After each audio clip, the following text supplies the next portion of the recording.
I guess I always knew my mother didn't want me. Not in the way most kids wonder about it sometimes. I mean, she really, actively didn't want me around. Even my earliest memories are tainted by her absence and indifference. "Emily, sweetie, mommy's going out tonight. Jessica will watch you," she'd say, already halfway out the door in her designer clothes, not even waiting for my response. Jessica was just one in an endless parade of babysitters who kept me company while my mother lived her life without me. I remember my 7th birthday. Dad had planned this whole special breakfast, pancakes with whipped cream and sprinkles, my favorite.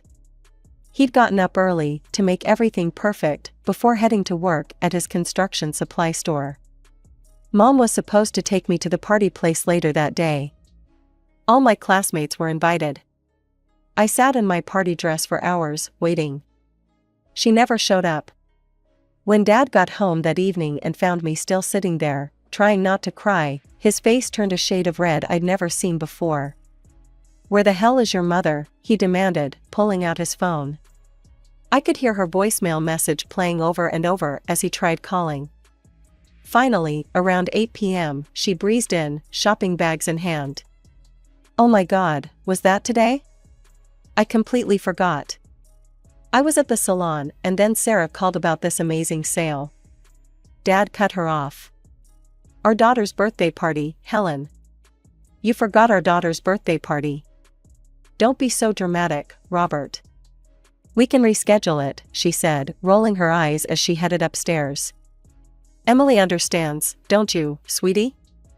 I slipped away to my room during their argument, hugging my knees to my chest. Even then, I knew this wasn't normal. Other moms didn't forget their kids' birthdays. Other moms didn't spend more time with their friends than their children. Other moms showed up for school events and parent-teacher conferences, things my mother considered boring and beneath her. But I had Dad, and he was enough. He made up for her absence in every way he could. Despite running his store, he always found time for me. He'd wake up early to make my breakfast, help me with homework in the evenings, and on weekends, we'd have our special daddy-daughter adventures, trips to the park, movies, or just hanging out at home building pillow forts. I learned to stop expecting anything from my mother. When she forgot to pick me up from school, I'd call Dad. When she missed my school plays, I'd look for Dad's proud face in the audience. When she was too busy with her friends to help me shop for my first training bra, Dad awkwardly but lovingly took me himself. We were a perfect team. I had gotten used to our little family dynamic, Dad being both mother and father, while Mom floated in and out like some glamorous but distant relative who happened to live in our house. I was 15 when I got the call. It was a regular Thursday evening, and I was doing my homework, waiting for Dad to come home from the store. When the phone rang, I assumed it was him telling me he'd be late again. Instead, it was the police. "Is this the residence of Robert Thompson?" a serious voice asked. The next few minutes are still a blur in my memory. Drunk driver.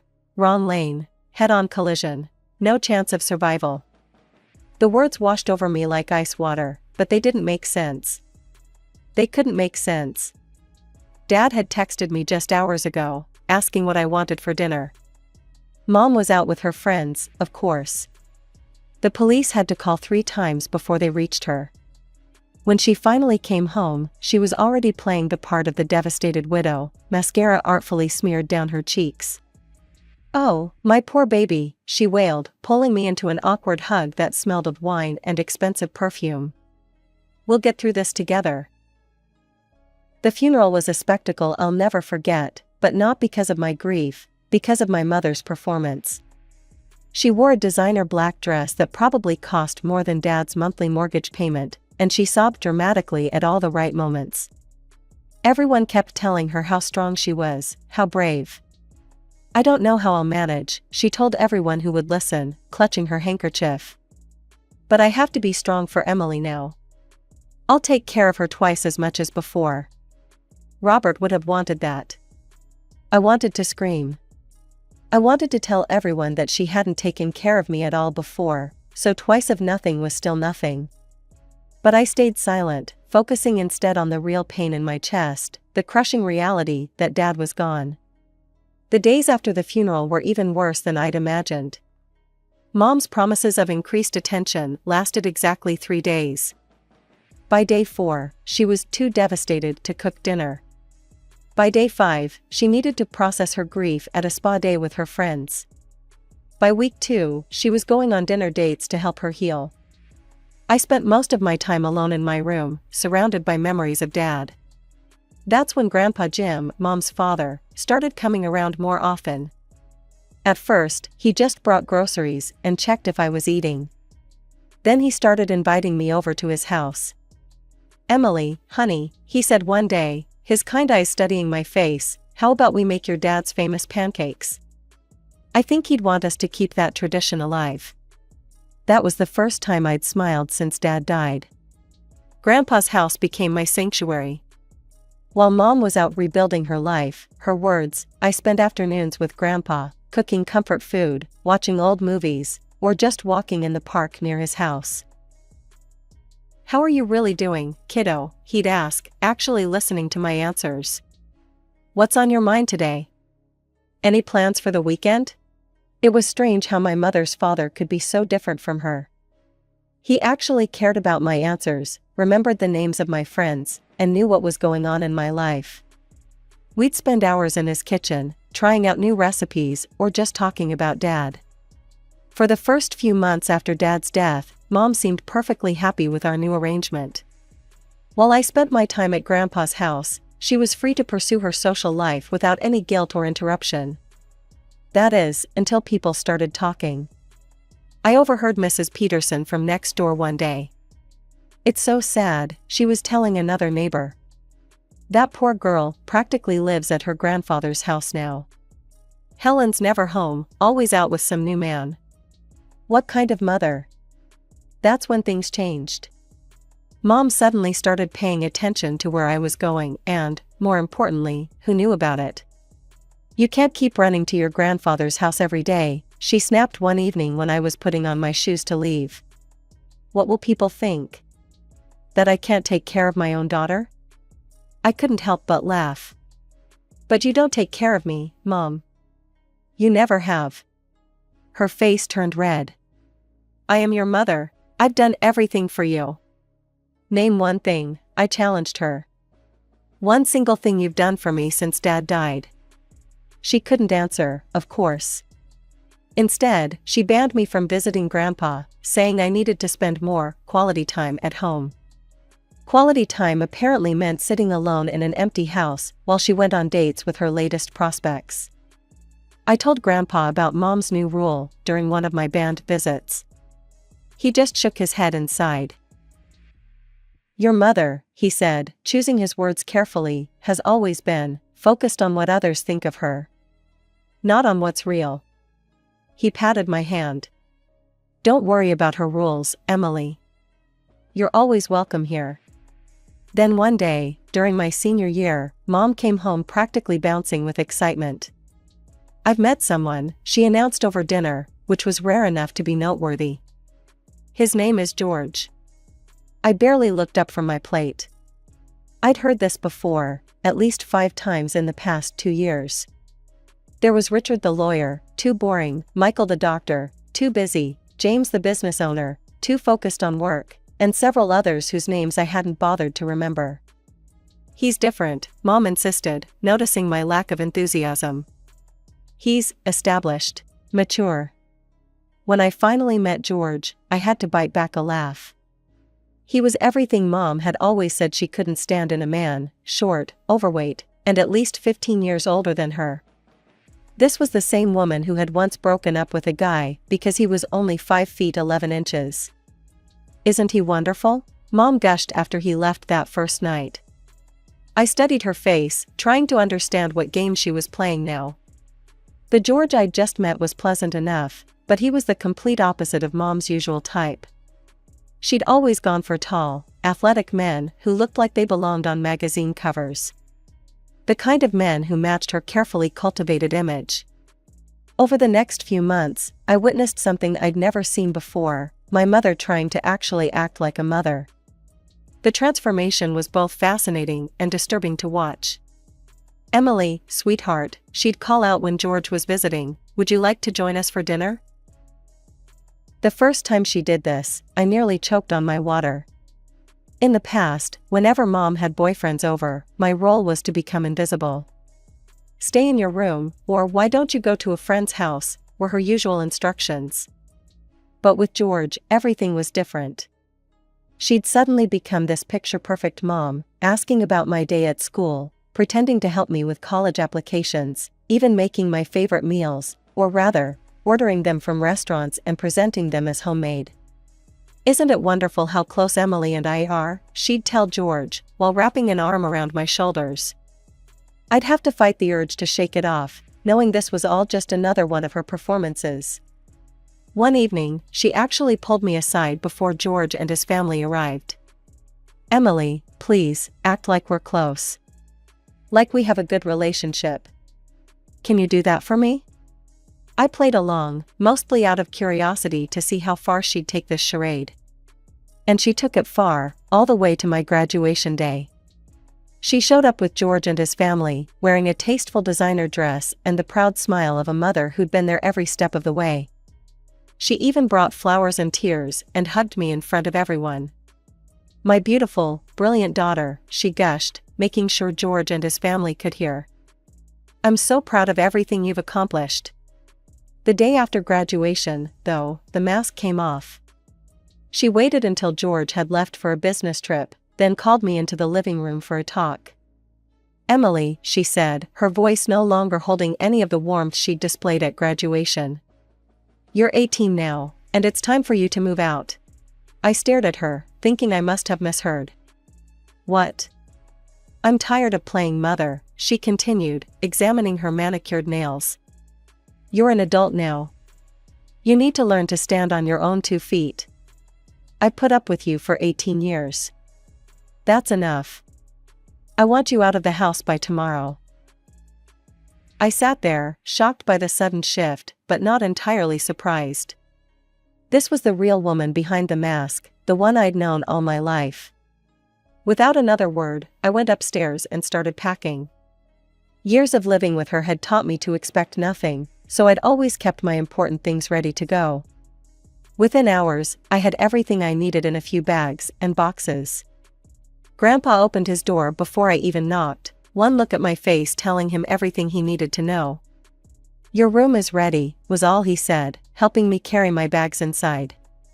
He didn't need to ask what had happened. He knew his daughter too well.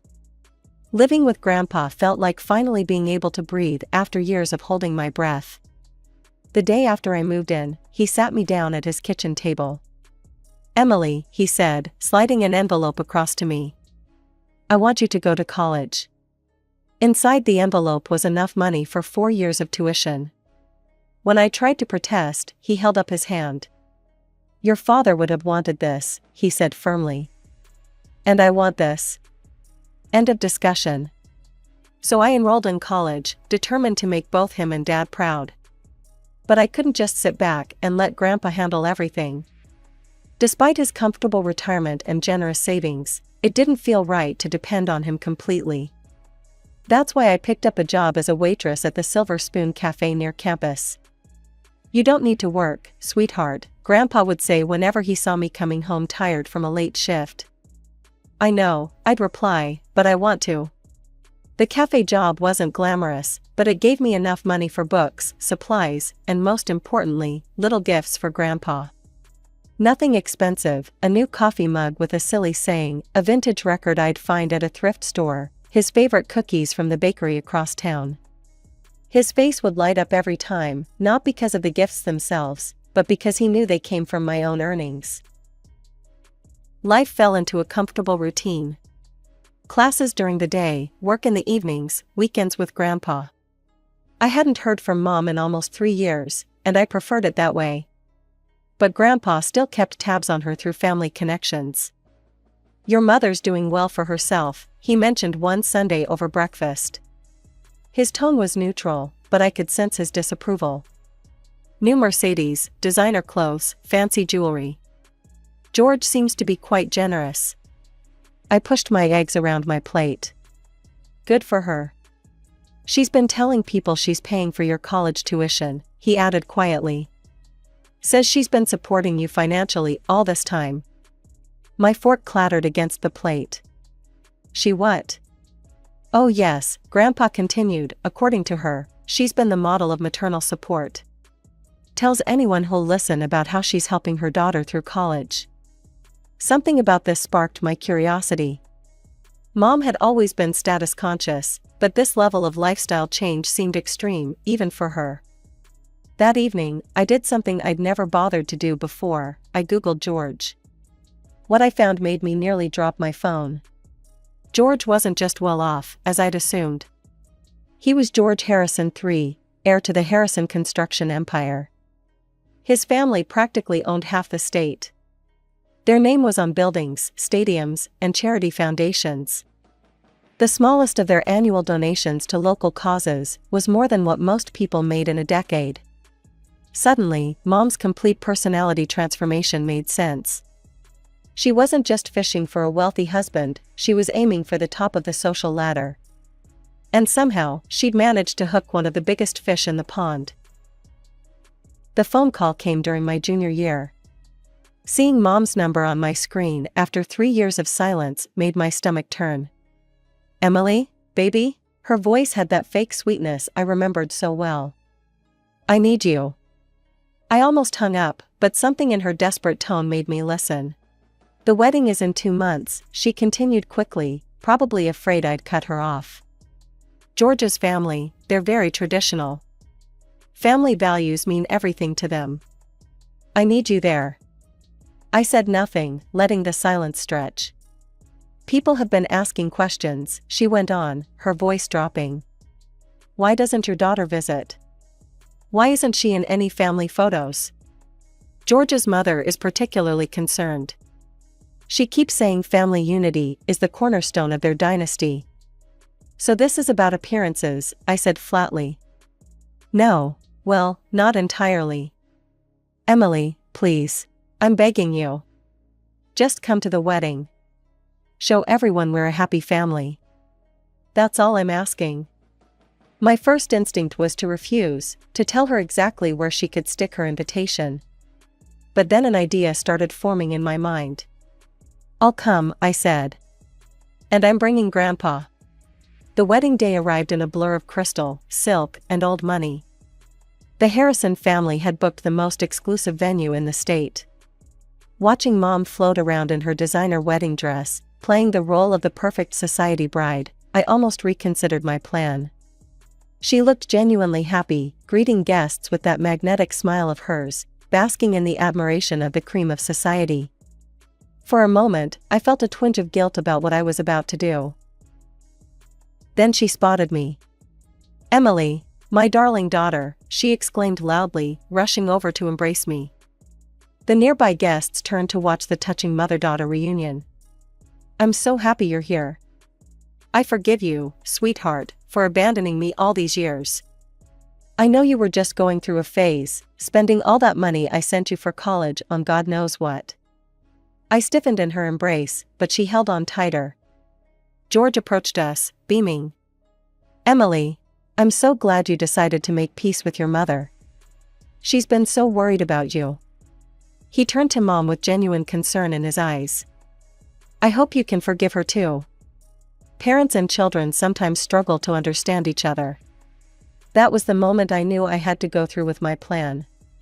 This kind man, and all these people, deserved to know the truth. I turned to the wedding coordinator.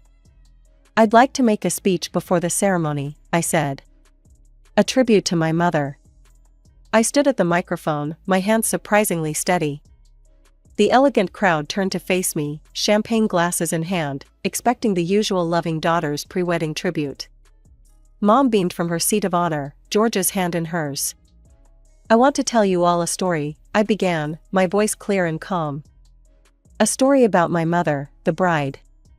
Not the version you'd been told, but the truth. Mom's smile flickered slightly.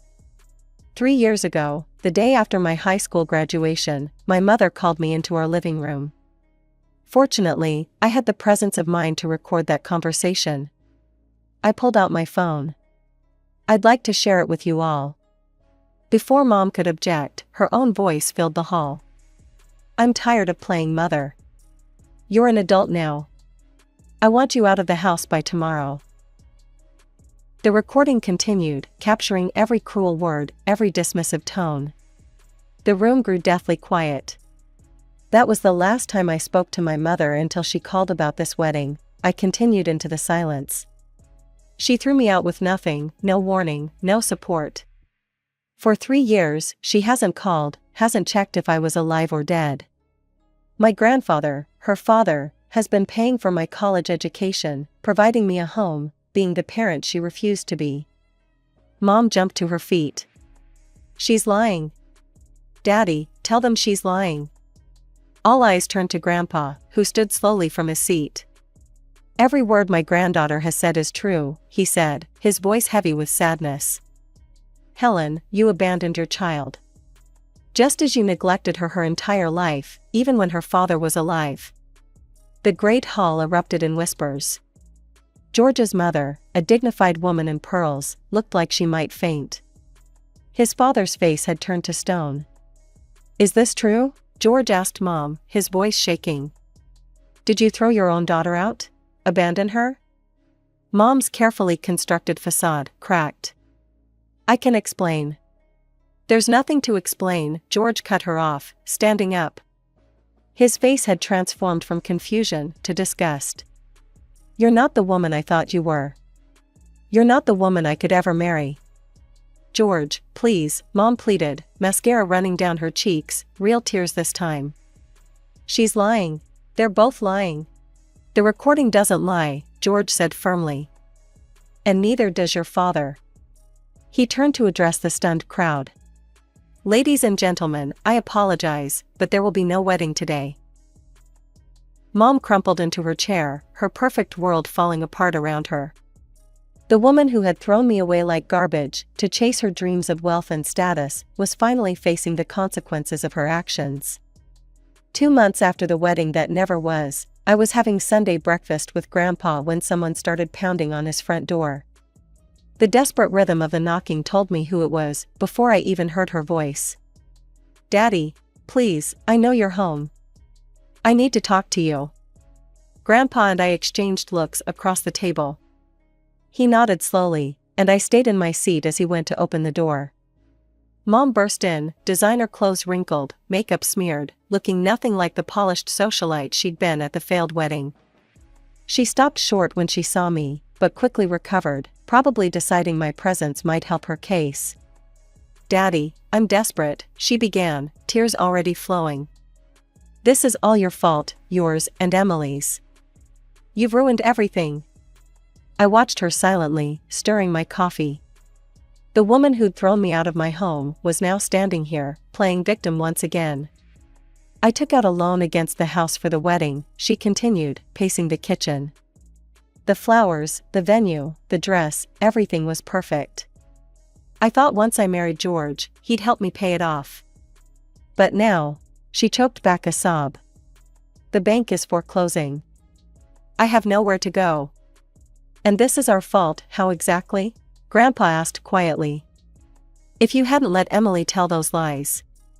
"They weren't lies," I interrupted, speaking for the first time.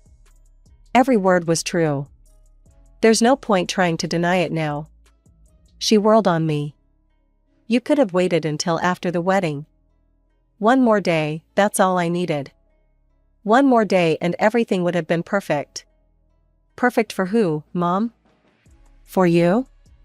While you continued to lie to everyone about being this amazing mother who supported her daughter through college?" "I was going to make it right," she screamed.